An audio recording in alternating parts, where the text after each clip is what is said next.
আসসালামু আলাইকুম ওরহমতুল্লাহি ওবরকাতুহু নাহমাদুহু ওয়া নুসাল্লি আলা রাসূলিহিল কারীম আম্মা বাদ। আউযু বিল্লাহি মিনাশ শাইতানির রাজিম। বিসমিল্লাহির রহমানির রহিম।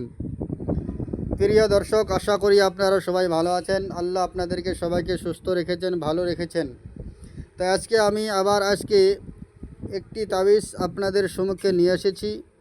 যে আশিক বানাইবার তাদবীর। যদি কাউকে পাগল করতে চান, দিওয়ানা করতে চান, আপনার পিছে পিছে ঘোরাতে চান বা গোলামের মতন করে রাখতে চান, তাই দেখুন, বেশি কাজ আপনাদেরকে করতে হবে না। কেন যে আমি যা বলি হালকা হালকা তাবিজ আপনাদের সম্মুখে আমি রেখি। প্রত্যেক দিন একটা দুটা করে তাবিজের কথা বলি। এই তাবিজগুলো দেখে আপনারা নিজে তাবিজ বানাতে পারবেন। তাই এরকম নয় যে তাবিজ বানিয়ে, এরকম নয় যে কেউ মুখ দিয়ে বানিয়ে কথা বলে। 100% ইনশাআল্লাহ তাআলা আমি যা বলি কিতাব থেকেই বলি। এই কিতাব থেকে আমি যে আপনাদের সম্মুখে তাবিজখানা বলতে যাচ্ছি বা বলছি, এই তাবিজখানা আপনারা নিজেই দেখতে পাচ্ছেন। এই তাবিজখানা আপনারা নিজেই বানাতে পারবেন। কাউকে যদি আপনারা গোলাম বানাতে চান, পাগল করতে চান, যদি কারো নিন খতম করতে চান, ঘুমাতে পারবে না, যখনই চোখগুলা বন্ধ করবে আপনাদেরকে দেখতে পারবে। যদি কারোর সাথে ঝগড়া হয়ে যায়, ব্যাকআপ হয়ে যায়, কথা বলে না, দূরে দূরে চলে যায়, তাই কাছে নিয়ে আসার জন্য, তাকে পাগল করার জন্য, তার নিন হারাম করার জন্য, সামান্য যাকে আপনি পাগল করতে চান, যার নিনখানা খতম করতে চান, তার একটি ব্যবহার করা একটি কাপড়, এক টুকরো কাপড়ের মধ্যে এই তাবিজটি আপনি লিখবেন। এই তাবিজটি লেখার পর আল বিন্তু ফালা, যে যার নামে করছেন তার নামটা লিখবেন।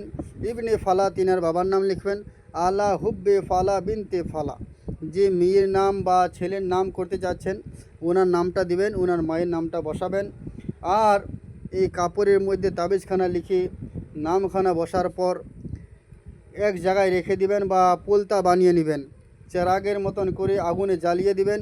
ইনশাআল্লাহ তাআলা 100% কিছুক্ষণের মধ্যে, 24 ঘন্টার মধ্যে, মুহূর্তের মধ্যে সেই ব্যক্তি পাগল হয়ে যাবে, দিওয়ানা হয়ে যাবে, আর কথা বলার জন্য ছটফট করবে। যদি আপনি সেই সময় মোবাইলটা বন্ধ করে রাখেন, তাহলে হয়তো আপনার বাড়িতে পৌঁছে যেতে পারে। তাই যদি এই তাবিজখানা আপনি নিজে বানাতে চান, তাহলে আমার কমেন্টে একবার আমিন লিখুন। আমার কাছ থেকে আপনার অর্ডার হয়ে যাবে, আপনি এই তাবিজটা নিজেই লিখতে পারবেন। তাই যদি সর্বপ্রথমে আমার ভিডিওখানা কারো কাছে পৌঁছায়, কোনো ভাইয়ের কাছে, কোনো বন্ধুর কাছে বা কারো কাছে আমার ভিডিওখানা সর্বপ্রথমে যে পৌঁছায়, তাহলে আমার ভিডিওকে লাইক করুন, কমেন্ট করুন, শেয়ার করুন। কেন যে ভিডিও ছাড়ার সাথে সাথে যেন আপনার সম্মুখে আপনাদের কাছে পৌঁছায়। প্রত্যেক দিন আপনারা এরকম এক এক করে ভিডিও আমার নাম্বার থেকে পাবেন ইনশাআল্লাহ তাআলা। হায়াত বাকি তো মুলাকাত।